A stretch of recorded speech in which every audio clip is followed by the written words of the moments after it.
नमस्कार। रविंद्रनाथ टैगोर, जिनको गुरुदेव के नाम से भी जाना जाता है, प्रसिद्ध बंगाली लेखक, संगीतकार, चित्रकार और विचारक थे। वह पहले गैर यूरोपीय थे जिनको 1913 में साहित्य के लिए नोबेल पुरस्कार दिया गया। वे एकमात्र कवि हैं जिनकी दो रचनाएं दो देशों का राष्ट्रगान बनी। भारत का राष्ट्रगान जनगण मन और बांग्लादेश का राष्ट्रीय गान आमार सोनार बांग्ला उनकी ही रचनाएं हैं। तो आइए सुनते हैं उनकी लिखी कहानी कंचन। मैं धन्यवाद करने ही जा रहा था कि कंचन बोल उठी। दादू, हर एक को न्योता देकर मुझे मुश्किल में डाल देते हो। भला इस जंगल में फिरंगी की दुकान कहाँ मिलेगी? ये विलायत के डिनर खाने वाली जाति से संबंधित इंसान है। व्यर्थ में अपनी नातिन को बदनाम करना चाहते हो। अच्छा अच्छा, तो कब आपको सुविधा होगी बताइए? वृद्ध महाशय पूछ उठे। मेरी सुविधा तो कल ही हो सकती है, परंतु मैं कंचन देवी को परेशान नहीं करना चाहता। मुझे अनुसंधान के लिए वनों में जाना पड़ता है। वहाँ जो कुछ भी प्रकृति की देन के द्वारा मिलता है उसे बटोर कर ले आता हूँ। दादू, उनकी बातों पर विश्वास मत कीजिए, ये तो ऐसे ही कहते रहते हैं। मैंने सोचा, यह तो अजीब लड़की है, जो कहता हूँ उसी को जड़ से काट देती है। इस प्रकार वार्ता करते करते हम सब कंचन के मकान की ओर बढ़े चले जा रहे थे कि कंचन हठात बोल उठी। अब आप अपने शिविर को लौट जाइए। क्यों? मैंने तो सोचा था कि आप लोगों को मकान तक छोड़ आऊं। बस बस, हम खुद ही चले जाएंगे। अस्त व्यस्त अवस्था में मकान को दिखाकर परिहास का केंद्र नहीं बनना चाहती। उसे देखते ही मैम साहब की याद आ जाएगी। विवश हो मुझे विलग होना पड़ा। उस अवस्था में मैंने कहा, कल आप लोगों के यहाँ जो मेरा न्योता है वह मेरे नए नामकरण के लिए है। कल से नवीन माधव नाम का डॉक्टर सेनगुप्त अंश छूट जाएगा। तब तो नाम बर्तन कहिए, नामकरण क्यों कहते हैं? जैसा आप समझें। उसके उपरांत मैं अपने शिविर में लौट आया। उस दिन अनुसंधान के लिए लाए हुए पदार्थों की मैं परख नहीं कर सका। मेरा मस्तिष्क कंचन के विषय में ही सोचता रहा। अगले दिन तनिका के तट पर कंचन के साथ हमारी पिकनिक हुई। डॉक्टर साहब बालकों के समान मुझसे पूछ बैठे, नवीन, क्या तुम विवाहित हो? मैंने उस भावार्थ प्रश्न का उत्तर ही तुरंत दे दिया, अभी तो अविवाहित हूँ। कंचन को किसी बात से छुटकारा नहीं। वह बोली, दादू, अभी तक शब्द जो कन्या पक्ष वालों को सांत्वना देने मात्र के लिए हैं, उनका कोई यथार्थ अर्थ नहीं। यथार्थ अर्थ नहीं, ये कैसे निश्चय कर लिया? या ये गणित की उलझन है? फिर भी उच्च गणित कहने से जो वस्तु समझी जाती है वह यह नहीं है। यह तो पहले से ही सुनने में आया है कि आप 36 साल के बच्चे हैं। इस अरसे में आपसे भी 5-7 बार कहा जा चुका है कि बेटा बहू लाना चाहती हूँ। लेकिन आपने कहा, इससे पहले मैं लोहे के संदूक में रुपए लाना चाहता हूँ। इसके बाद इस अरसे में आपका सब कुछ हो गया, केवल फांसी पर शेष थी। अंत में प्रांतीय सरकार का बड़ा पद जुट गया तो माँ ने फिर कहा, अब तो बेटा ब्याह करना होगा। मेरी जिंदगी की और कितने दिन बाकी हैं? आपने कहा, मेरा जीवन और मेरा विज्ञान एक है, उसे मैं देश के लिए उत्सर्ग करूंगा। मैं अभी ब्याह ना करूंगा। विवश होकर फिर उन्होंने आंखों का पानी पहुंचकर चुप्पी साध ली। आपके 36 वर्ष का हिसाब लगाते समय मैंने कहीं गलती की हो तो कहिए। वास्तव में बताइए, संकोच की कोई आवश्यकता नहीं। फिर बोली, हम लोगों के देश में आप लोग लड़कियों को जीवन संगिनी के रूप में पाते हैं, विश्व का जिससे कोई प्रयोजन नहीं। किंतु विदेश में जो लोग विज्ञान के तपस्वी हैं, उनको तो उपयुक्त तपस्विनी ही मिल जाती है, जैसे अध्यापक क्यूरी को सहधर्मिणी मादाम क्यूरी। तो क्या वैसी कोई आपको वहां रहते नहीं मिली? कंचन के कहते ही कैथरीन की बात याद आ गई। लंदन में रहते समय साथ ही काम किया था। यहाँ तक कि मेरी एक रिसर्च की पुस्तक में मेरे नाम के साथ उसका नाम भी जड़ित था। बात माननी पड़ी। कंचन ने तत्काल ही पूछा, उनके साथ आपने विवाह क्यों नहीं किया? वे क्या इसके लिए तैयार नहीं थी? उन्हीं की ओर से प्रस्ताव तो उठा था। तब मेरा नाम भारतवर्ष का ठहरा इसलिए। यानी स्नेह की सफलता आप जैसे साधकों की कामना की वस्तु नहीं। लड़कियों के जीवन का परम लक्ष्य व्यक्तिगत है और आप जैसे इंसानों का नैर्यक्तिक। इसका उत्तर मुझसे देते न बन पड़ा।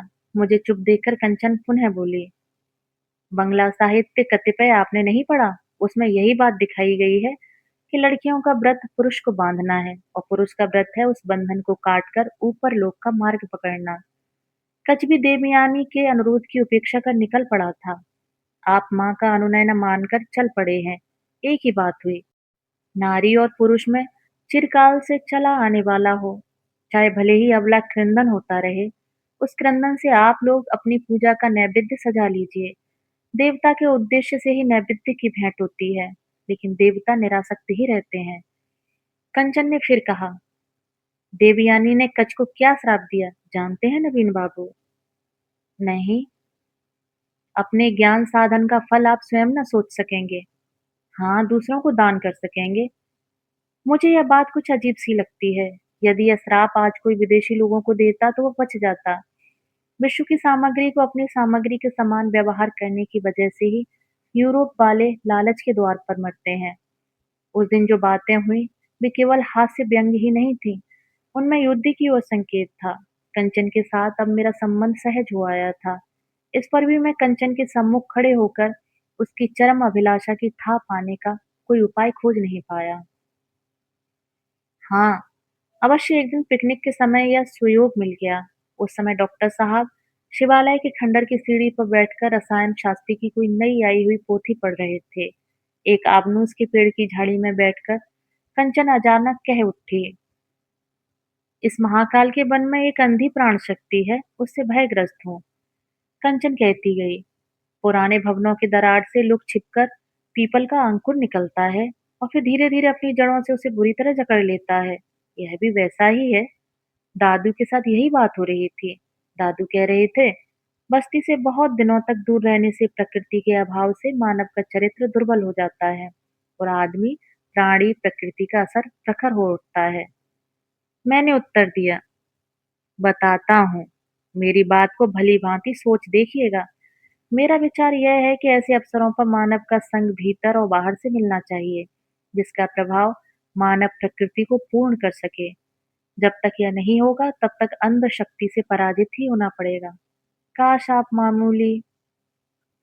हाँ हाँ, कहिए, संकोच मत कीजिए।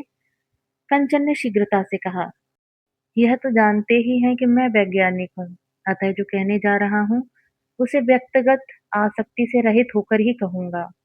आपने एक दिन भवतोष को बहुत स्नेह से देखा था, क्या आज भी उसे उसी प्रकार? समझ लीजिए नहीं करती। तब मैंने ही आपके मन को उधर से हटाया है। संभव हो सकता है, लेकिन आपने ही नहीं, बल्कि इस अंध शक्ति ने भी। इसलिए मैं इस हटने को श्रद्धा की दृष्टि से नहीं देखती। ऐसा क्यों? दीर्घ काल के प्रयास से मानव चित्र शक्ति में अपने आदर्श की रचना करता है। प्राण शक्ति की अंधता उस आदर्श को तोड़ देती है। आपके प्रति जो मेरा प्रेम है वह उसी अंध शक्ति के आक्रमण का फल है। नारी होकर भी आप प्रेम पर ऐसा अपवाद मढ़ती हैं। नारी होने के कारण ही ऐसा कह रही हूँ। प्रेम का आदर्श हमारे लिए पूजा की सामग्री है। उसी को सतीत्व कहते हैं। सतीत्व एक आदर्श है। यह सामग्री वन की प्रकृति की नहीं है, मानवी की है। इस निर्जन में इतने दिनों में इसी आदर्श की पूजा कर रही थी। सारे आघातों को सहन और धोखा खाने के बाद भी उसे बचा सकी तो मेरी पवित्रता भी नहीं जाएगी।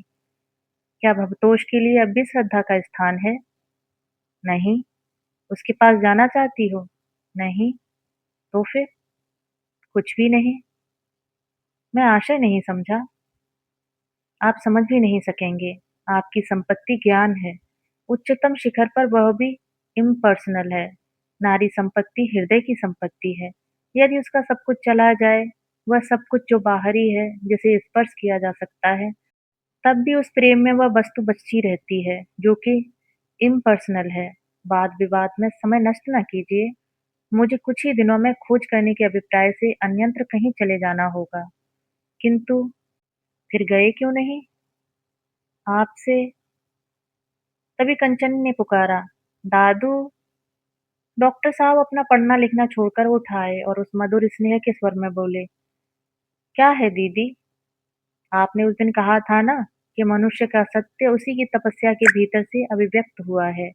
उसकी अभिव्यक्ति प्राणी शास्त्र से समझी जाने वाली अभिव्यक्ति नहीं है। हाँ, बिल्कुल ठीक। दादू, तो फिर आज अपनी और आपकी बात का निर्णय कर दूं? कई दिनों से मस्तिष्क उथल-पुथल का केंद्र बना हुआ है। मैं उठ खड़ा हुआ, बोला, तो मैं चलूं? नहीं, आप बैठिए। दादू, आपका वही पद फिर खाली हुआ है और सेक्रेटरी ने पुनः आपको बुलवाया भी है। हाँ, तो फिर आपको उस पद को स्वीकार करना होगा, अतिशीघ्र। वहीं लौट जाना होगा। डॉक्टर साहब बेचारे हतबुद्धि होकर कंचन के मुंह की ओर ताकते रहे। कंचन बोली, अच्छा, अब समझी। आप इसी सोच में पड़े हैं कि मेरी क्या गति होगी।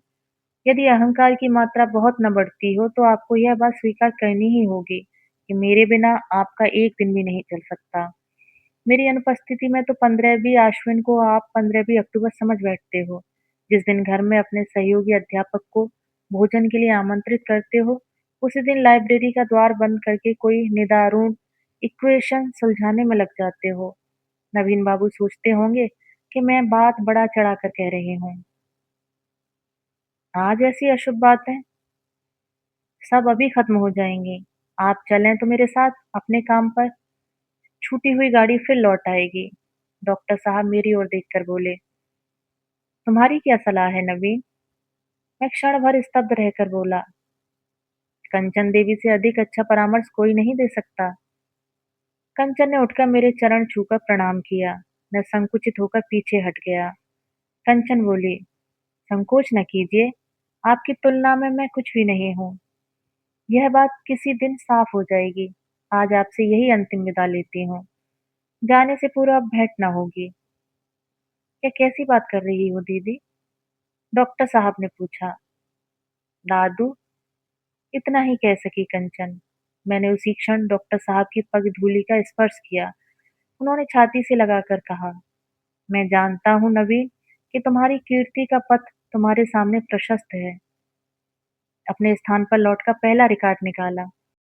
उसे देखते ही मन में सहसा आनंद उमड़ आया।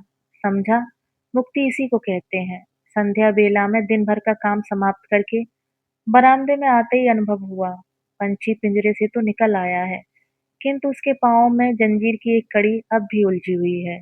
हिलते-हिलते वह बज उठती है। दोस्तों, अभी आप सुन रहे थे रविन्द्रनाथ टैगोर की लिखी कहानी कंचन।